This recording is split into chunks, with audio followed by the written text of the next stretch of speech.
Welcome to WhiskyCast, cask-strength conversation featuring news and interviews from the world of whiskey. I'm Mark Gillespie, and this is episode number 1006 for May 28th, 2023. Coming up in a few minutes... You very rarely get the chance to create a new distillery. I mean, that is literally a once-in-a-lifetime opportunity.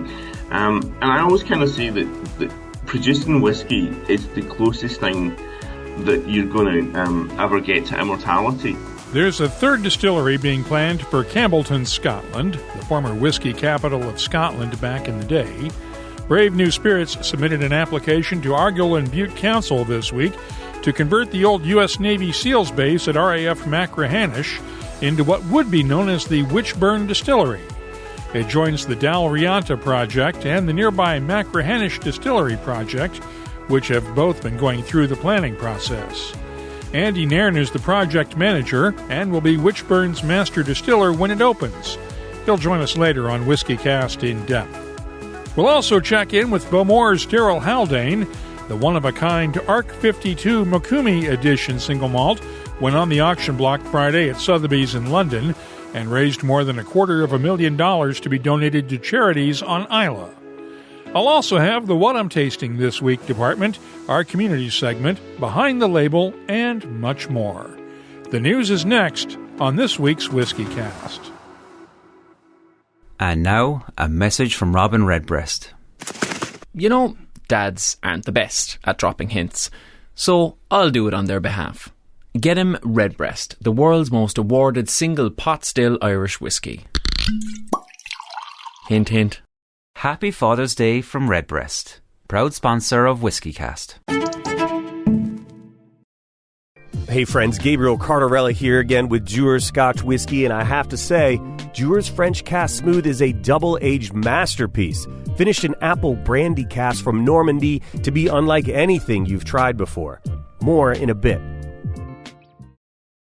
Let's get started with the news. It's brought to you by the Dalmore. In Scotland, Stirling Council has shot down plans for the Wolfcraig Distillery for the second time. The council's local review body has upheld the initial rejection of plans for Wolfcraig on the grounds that it was too large for the site and would have a negative impact on the landscape. Co-founder Jamie Lunn told reporters he was extremely disappointed by the decision, and the company will look for a new site elsewhere in Scotland. The decision comes just weeks after Wolfcraig released its first whiskey, a 30-year-old blend created by Richard Patterson and Ian McMillan. Scotch Whisky Association leaders are still pushing for a reversal of the excise duty hike set to take effect in August. The SWA released a report this week citing data from HM Revenue and Customs showing the government's revenue from spirits excise duty has grown by 40% since 2014.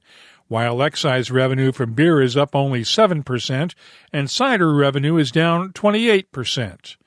The association cites this as proof that freezing spirits duty drives government revenue higher. While we're still waiting for the U.S. Supreme Court to issue its ruling in the Jack Daniel's Bad Spaniels trademark infringement lawsuit, Jack Daniel's lost a different trademark battle this week. The Brown-Forman-owned brand had sought to block comedians Greg Hemphill and Ford Kiernan from trademarking their Jack and Victor Scotch Whisky brand. It's named for their characters in the BBC Scotland comedy Still Game. The UK's Intellectual Property Office sided with Jack and Victor, ruling that the differences between the two brands are large enough to prevent any consumer confusion. Now, while we're talking about celebrities and their whiskey brands, Rod Stewart is launching his own blended Scotch whisky brand. It's called Wolfie's Whiskey and is being bottled by Loch Lomond Distillers. It goes on sale next month in the UK, Ireland, and Europe, with a U.S. launch planned for later this year. And basketball star Steph Curry has teamed up with the Game Changer Distillery in Kentucky and Napa Valley winery owner John Schwartz to produce Gentleman's Cut bourbon. It'll be available worldwide with a recommended retail price of $79.99 a bottle. They aren't celebrity whiskeys per se, but Suntory has revived its partnerships with actor Keanu Reeves and filmmakers Sofia and Roman Coppola. Reeves appeared in a 1992 Suntory Reserve ad campaign, and of course, Sofia Coppola directed Lost in Translation, in which Bill Murray does a commercial for Suntory whiskey. The collaboration with Reeves and the Coppolas comes as Suntory celebrates the 100th anniversary of Japanese whiskey this year. Reeves appears in a short film marking the anniversary and will also appear in Roman Coppola's upcoming docuseries, The Nature and Spirit of Japan, which will have a whiskey-related focus. Suntory is also releasing new anniversary whiskeys, a Yamazaki 18-year-old Mizunara cask-matured single malt priced at $1,500 a bottle, and an 18-year-old Hakushu peated malt priced at $1,200 each. There will also be anniversary-themed bottlings of Yamazaki and Hakushu 12-year-olds available. Other new whiskeys announced this week. Glengoyne has released its 9th batch of the Teapot Dram, named for the teapot in which workers shared their daily drams with their overnight colleagues.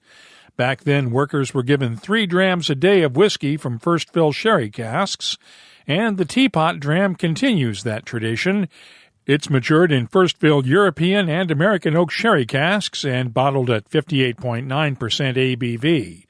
It's available at the Glengoyne Distillery shop and website for £140 a bottle. Glencadam Distillery has released a limited edition Oloroso sherry cask finish using whiskey distilled back in 2007. Reserva de Jerez is available in the UK and select European markets with a recommended retail price of £105 a bottle. Chattanooga Whiskey is out with the latest release in its Bottled in Bond series. The spring 2019 vintage features a blend of 4 different mash bills, including 2 high malt mash bills. It's available at the distillery and in Tennessee, Georgia, Florida, Texas, Illinois, Indiana, and South Carolina, with a recommended retail price of $52.99 a bottle. And finally, Haldane & Company has released the latest Hirsch bourbon, the single-barrel double oak. It's been double-barreled in new American oak and finished in used oak barrels. It's available in 15 U.S. states with a recommended retail price of $99 a bottle. You can keep up with the latest whiskey news all week long at WhiskyCast.com and in the WhiskyCast community app. The news is brought to you by the Dalmore. Hello, Richard Patterson here, Master Distiller, Master Blender for the Dalmore. You know, whenever the team and I are in the world sharing our exceptional single malt, we like to keep in touch with Mark Gillespie and the latest news from WhiskyCast.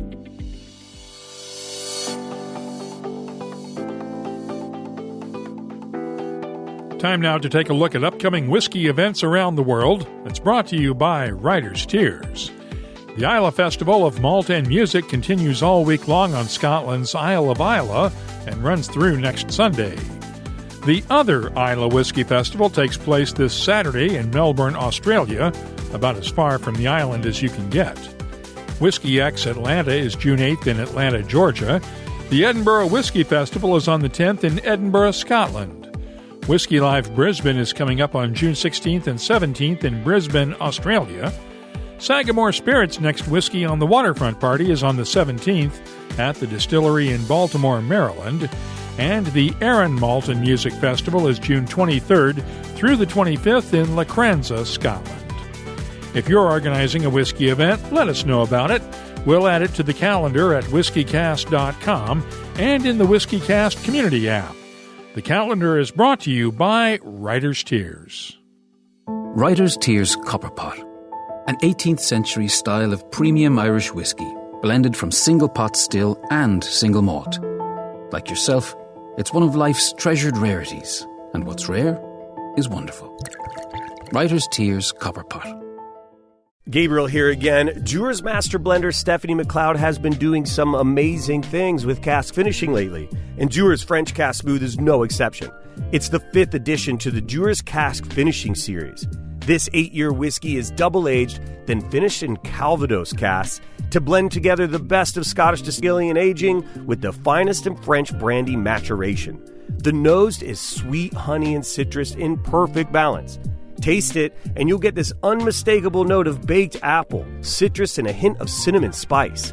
Now, I recommend it this time of year as an apple cinnamon highball, using lemon juice, simple syrup, unfiltered apple juice, and club soda, or simply enjoy it on its own.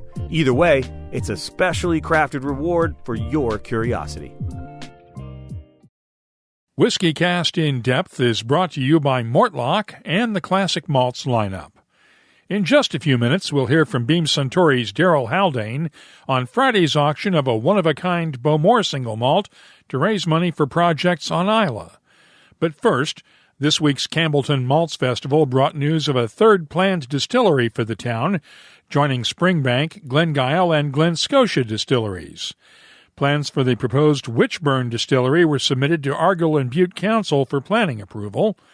It's the brainchild of the entrepreneurs behind the independent bottler Brave New Spirits, who brought Andrew Nairn on board to serve as project manager and master distiller. Andy was doing some consulting work in New Zealand when I caught up with him this week. Campbeltown's always been one of the historic Scotch whisky areas. It's, back in the 1920s, and it was technically the whisky capital. It had nearly 30 distilleries in that area. And just over a period of time, it's kind of fell away. But the whiskies it produces are fantastic whiskies there. And there's a great opportunity, we think, to expand that and help bring back the area to its past glories, to be perfectly honest with you. What went into putting this project together? Okay, well, Adam and Alex are the founders of Brave New Spirits, are independent bottlers, and they very quickly realised that to kind of establish and grow in the market, we're going to have to build our own distillery. And they started to looking at various locations in Scotland, and we identified Campbeltown quite quickly as a perfect opportunity. Several trips down to Campbeltown, they identified the location on the former RAF Macrihanish base, which is owned by a company called Mac. And the building, pretty much, even though its use is nothing to do with whiskey, it's previously the US Navy SEALs base in Scotland. It actually lends itself pretty much perfect for conversion to a distillery. Explain to me the economics of putting this together. Okay. It requires a lot of money, unfortunately. It's not something that people are going to do easily without thinking. So identifying the building, once we've got the building and the option on that building sorted out, it was again looking at various distillery manufacturers, and not just on price, but on what other additional services they could offer. We spoke to the big four, to be perfectly honest with you, and settled on Frilly, because they've got a sort of quite a recent track record in Scotland. They've involved in a lot of big projects and some small ones as well. But what they're bringing to us is a really kind of unique style when it comes to green energy and recovery of energy. So that typically a distillery in Scotland might use 12 to 15 kilowatts of electricity to produce a litre of pure alcohol. We're aiming at less than 2, which can be sourced entirely renewable, and also on a large-scale electrical boiler. So we're not going to use any fossil fuels at all, because that's one of the things that's been driving us, is the whole green effort that we want to make. If you can't build a distillery now without having sustainability and environmental issues at the core of your project. There are a couple of other distillery projects that are pending for Campbeltown, and that have been tied up in planning approval for a while now. Are you confident that you can get planning approval for this project? Yeah, I mean, we are for a couple of reasons. One, because we're not planning to build a new building. We're planning to reuse a building that's already there. So technically it's a brownfield site. So it's almost kind of change of use rather than a brand new construction on a greenfield site.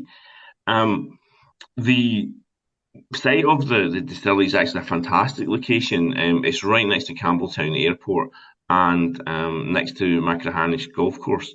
So it's a great location for those aspects as well. But it is actually in an industrial estate. The purpose of its location is for industry, is to create jobs and for manufacturing. So we can't see at the moment why there wouldn't be any fundamental reason we shouldn't get planning permission. But until you actually get it signed off by Argyll and Bute Council, you never know. But that's the advantages that we've got, is that we're reusing a site and it is an industrial location that we're in. What would it mean to you to have this distillery up and running? I mean, as a distiller, I mean, it's a great industry. It's an amazing industry, but you very rarely get the chance to create a new distillery. I mean, that is literally a once in a lifetime opportunity.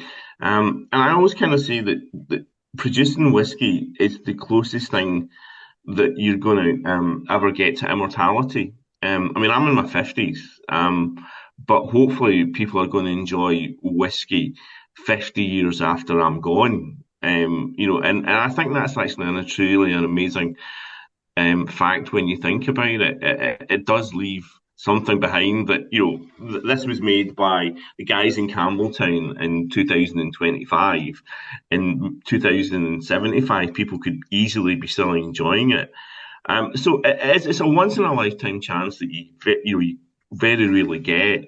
And I think to develop that, and as a proud Scot, to take something that is an area that needs a little bit of development but has a huge potential, is great as well. Now, what's your role in all of this? My background's kind of, I'm sort of master distiller and sort of project manager on this. So my day-to-day aspect of it is to help with the design of the distillery, get it up and running, and get it actually producing spirit. So the kind of coalface aspect of it, which is the part that I absolutely love. I know a lot of people like the sort of brand ambassador stuff and the kind of stuff in global traveling and all that kind of aspect, but I'm much more comfortable in the still house, checking cut points and flavour character profiles. That's more where I am. But my background's actually slightly a bit more complex than that. I'm actually an industrial pharmacist. I made drugs for 20 years and then changed career and became a whiskey distiller. And when I worked at Diageo, they used to refer to me as Walter White, with a Breaking Bad reference. So yeah, it's a great industry to be in. I love it. I wouldn't do anything else. But the sciencey aspect of it is what kind of really floats my boat. And producing whiskey in its purest form is pure chemistry. That's how I would describe it. Which distilleries did you work at? Well, I worked at Strathmillar as a manager there, which is a small Diageo distillery in Speyside. And then I was at Glenkinchie for about 4 years. And then after that, I helped set up and run the Borders Distillery down in Hoyk. It's the first distillery in the Borders since 1837. In the last little while, I've been doing a little bit of consultancy work and helping various projects. And then I got the opportunity to come on board with Witchburn, and I couldn't really refuse it, to be perfectly honest with you. Where does the name Witchburn come from? It's basically the name of the local burn inn near the distillery. It's a kind of combination. I mean, witch is one of these words that has sort of negative connotations, but if you actually look at it historically, a witch was a kind of wise woman and a kind of person that people went to for knowledge and almost kind of medicine in the past. And burn is obviously a Scottish word for a small stream, so that's where it's came from. I mean, the distillery is in Macrihanish at the airbase, but obviously Macrihanish Distillery is already taken. So, and good luck to these guys. They've got the name, so that's fine. But I think Witchburn is a great name as well. I think it stands out, and once it's in your head, you're not going to forget about it. I think that about does it. Is there anything else you can add I didn't ask about? No, I'm good. I mean, hopefully, as I say, our plan is to be incredibly environmentally friendly, using latest in technologies to recover energy, and we want to be really part of the Campbeltown community. We just don't want to be there as in it's a long-term project. There's some great distilleries down there, and we want to work with them as well. Um, that's what I always love about working in distilleries is that distilleries actually kind of help themselves, and it's a really good community. We kind of let the marketing guys do the sort of fighting for customers outside that. So I'm really looking forward to moving down there and get involved in the local community, and hopefully planning permission comes suitably quickly, and we can be up and running by the end of 2024. The other Campbeltown distillery projects waiting for planning approval are the Dalrianta project near Campbeltown Loch and the R&B Distillers Macrihanish Distillery project close to Witchburn near the Macrihanish Airport. As of now, Argyll and Bute Council has not taken action on either project. Turning now to auction news, Sotheby's auctioned off a one-of-a-kind Bowmore Arc 52 single malt Friday. The one-of-a-kind Mokume edition decanter was designed in conjunction with Aston Martin and sold for $284,000, including taxes. Proceeds from the auction will be used to support projects and charities on the Isle of Islay. Daryl Haldane is the Global Private Client Director for Beam Suntory, and we talked after the auction. So tell me about this bottle in the auction, the Mokume edition. Yeah, I think if you go back a few years, Mark, to be honest, where you start to see the start of the collaboration with Aston Martin and Bowmore, the Black Bowmore DB5 was really the first edition of that, wasn't it? And that partnership has evolved. And I think one of the things that is really exciting about this partnership is the creativity that Aston bring. You know, they are very interested in aesthetics and design. They love stories and materials. And I think that's where taking that DB5 and then moving into Arc 52, which is where the Mokume is kind of stemmed from, was, you know, a really exciting project, and one that I think a lot of people were kind of looking at going like, wow, okay, that's very different from anything that we've seen in whiskey before. And the Arc 52, there was 100 bottles released around the world, and has this beautiful shape, almost like a kind of, a lot of people looked at it and said, oh, wow, it's that spaceship, you know, where have they got this idea from? And it's got this lovely curvature across the top, across the lid. Now, the lid on the 100 bottles was silver, very clean and very bright. The Mokume edition was very different in design, because Mokume is Mokume Gani is a metalwork technique that basically gives you a layered effect. So when you look at it, it looks like there's lots and lots of layers that sit within that metal piece, and it's just really beautiful. And one of those ideas, I think, that you see it on paper and you think, would that work? You know, will it be as good in real life as it looks on a screen? You know, when you design these kind of things, and it looks absolutely beautiful in real life. I was really quite surprised at just how well it shows up and how much definition there is in the Mokume Gani print. And the most important thing is, you know, obviously that it does look good, but the most important thing that the whiskey tastes fantastic too, right? So it's a 52-year-old. So Arc 52 was also a 52-year-old, but we've also in the Mokume, we've brought in a little bit of stock from a few years prior to that, in the sort of mid 60s, which bring a slightly more intense, I would say, tropical fruit note.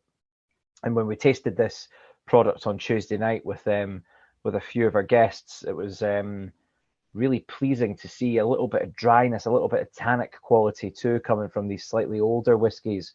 And what they do is they bring balance, right? Because I think with Bowmore, especially old Bowmore, it does become really expressive. You get a lot of these intense tropical fruit notes coming through. The smoke is played right down, still there really subtly in the background. And that little extra bit of dryness coming through from these slightly older whiskies, I think, just adds another dimension, which was really appealing. So, yeah, it was an amazing project. It's just a one of one, Mark. There was only one of these, and it's now gone. It's someone is going to be really happy to have that one in their collection or their drinks cabinet. This is, as you mentioned, the partnership with Aston Martin. This has become more than just them slapping a Bowmore logo on a decanter and an Aston Martin logo on a decanter, right? Mm-hmm. Yeah, totally. I think the greatest fear of a partnership is that it becomes a badge sharing exercise, and that the whole spirit of the agreement and the partnership would be lost straight away if that was the case. And I think what's great in a partnership as well is when you're going to your partner and you're not dragging them kicking and screaming to the party. And Aston are brilliant because they're really engaged, they're really involved, they have good opinions, and they give us really good insight from a design perspective. They also are really protective over their brand and what they're trying to create with Aston as well. So no, it's so much more than that. I mean, I could give you a couple of examples. The Marek Reichman, who's their chief kind of lead on the creative side and the marketing side, he was heavily involved in the master selection products, and that was very much about using their golden ratio, or the golden ratio, which is used in architecture and things like that as well. But it's a philosophy that they apply to their design, and Ron Welsh, our master blender, was really inspired by that. And so they're constantly pushing us into new territories as to, how could you apply this into whiskey making? What do you think about this from a visual perspective? So yeah, it's not just about the badge sharing at all. In fact, it was so much more than that. And the other cool thing, I don't know if you were aware, but we also have an Aston at the distillery, which is a Bowmore edition Aston Martin DBX. So it's got a little bit of copper inlay on the side of the car, which is copper from the old stills at Bowmore. So there's quite a lot of fun that we're having, and not just on the whiskey side, but also on the car side as well. And that Bowmore DBX edition is part of the prize that the winning bidder got today, right? It is, yeah. Well, the experience is, yes. They don't not get the car, but they don't get the car. No. But they get to ride in it. Absolutely, yeah, that's right, and that's why it's at the distillery, is so that we can look after people and show them that the spirit of the partnership is way beyond just the badge share. So the Aston Martin experience is great. We have the DBX, it's a 505, and it's a Bowmore edition, so it's in Bowmore blue. It has this copper inlay on the gills on the side, and also there's some lovely little touches on the interior as well, which are kind of Bowmore or Islay inspired. So on the headrest on the back of the driver and passenger seat, there's a stitched map of the island of Islay on the back and things. So there's just loads of little touches like that. So what we'll do is we'll pick our guests up, give them a whiz around the island, show them Islay, and then go to Bowmore. And after the driving's done, we'll go and have a few drams. Now, the proceeds from this auction are going to benefit the people of Islay, right? Yeah, that's right. So what we've done with the cabinet as well, we did a Black Bowmore cabinet. I don't know if you saw that one, Mark, but it was a beautiful collection of Bowmores, and John Galvin had pulled together a stunning cabinet, as he does. That's what he's very, very good at. And the funds for that also went into a fund that will benefit the people of Islay. So there's lots of different ways that we can do that. And over the next couple of months, what we'll work on is, where these funds go and what causes they go towards, because it is about giving back. It's great that we're able to do that through these bottles. And, that's something we want to continue as well. We've got Distillers 101 later in the year, which is more about kind of young, disadvantaged people in Scotland. So, the charitable piece is important. The other day, I had a comment from a listener, and you're not going to like this question. All right. They heard about the ARC 52 and the Aston Martin partnership, and they were a Bowmore lover for many, many years, but have thought that the brand sort of lost its way and is focusing more on these partnerships than putting good juice in the bottle, as it were. I'm going to give you a chance to respond to that, because I'm assuming that's not the case, but it's the perception.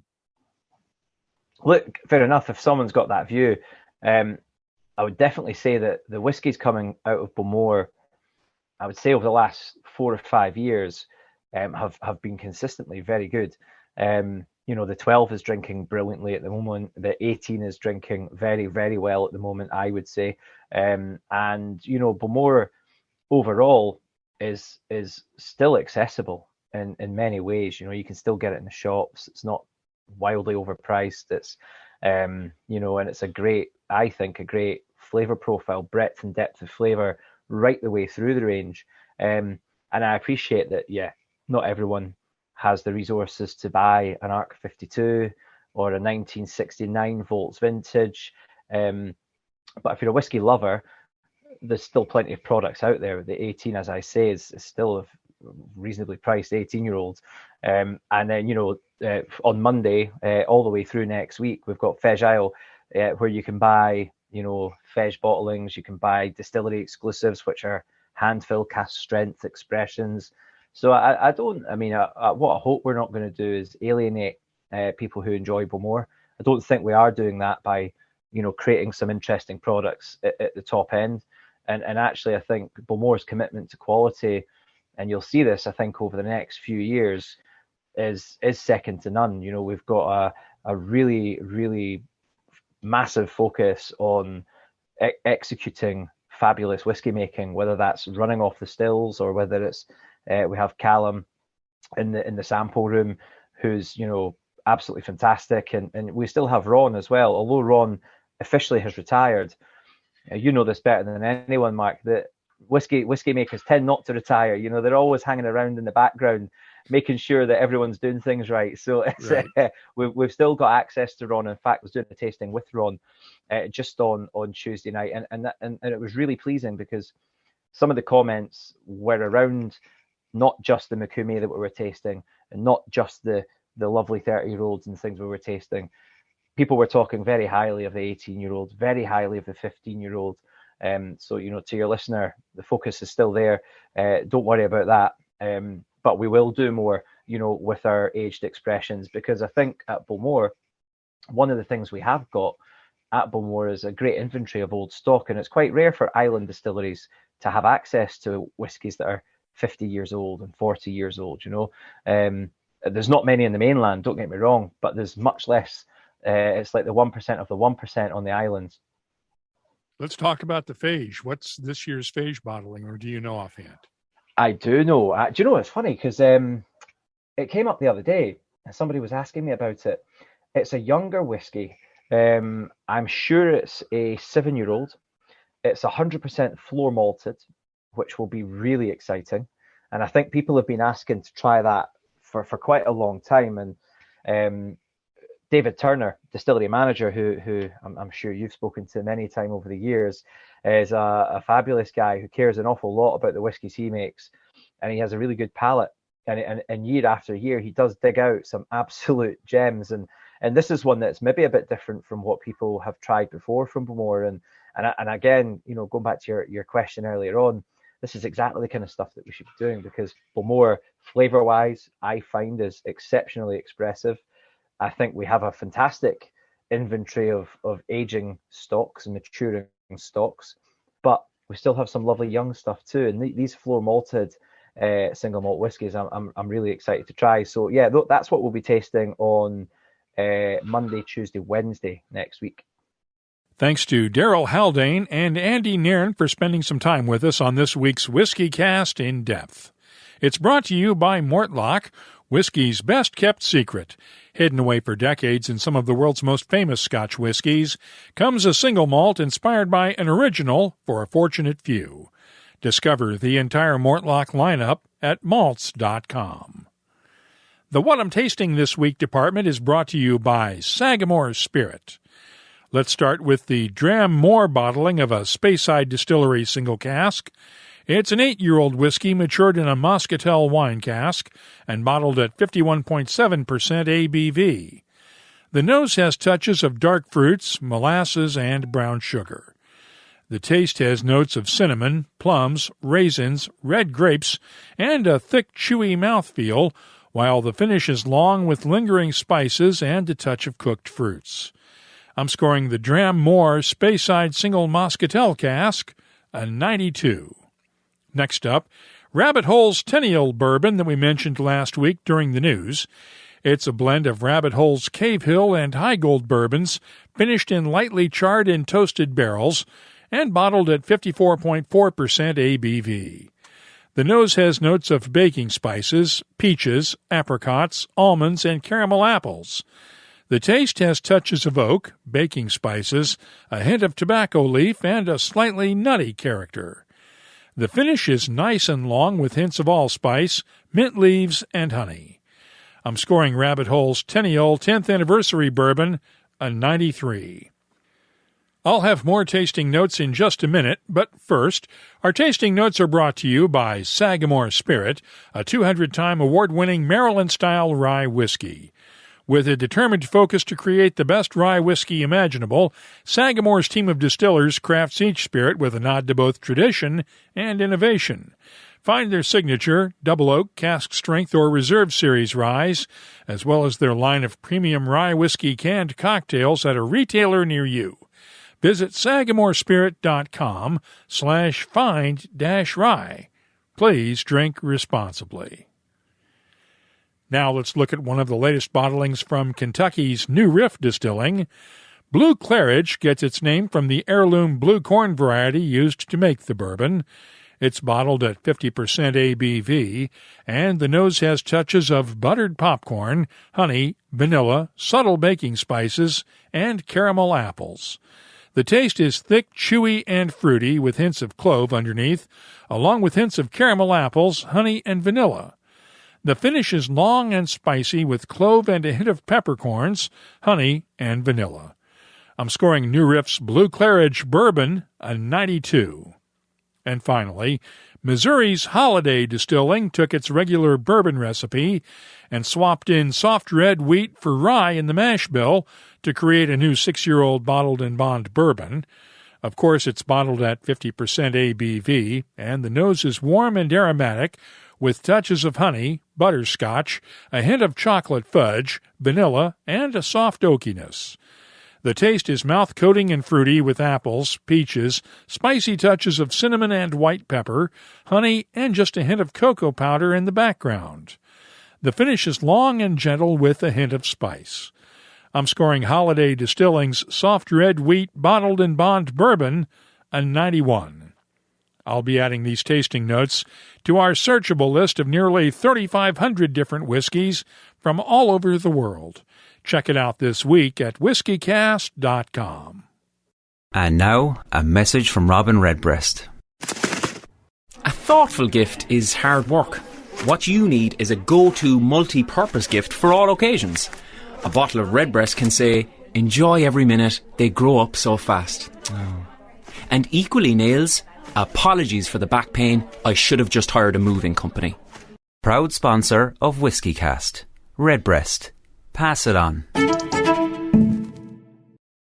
Let's take a look at some of your comments this week in the WhiskyCast community app and on social media.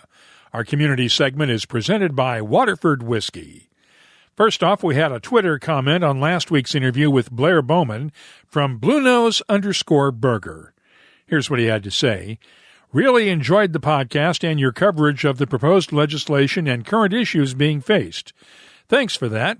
One question. What was the blended 30-year-old grain Blair mentioned popping in the fridge? Thought it was Astra, Astrid, or Last Drop, but can't find online. Thanks again. Well, it was the bang-for-your-buck 30-year-old blended grain from Master of Malt, Blue Nose. Hope that helps.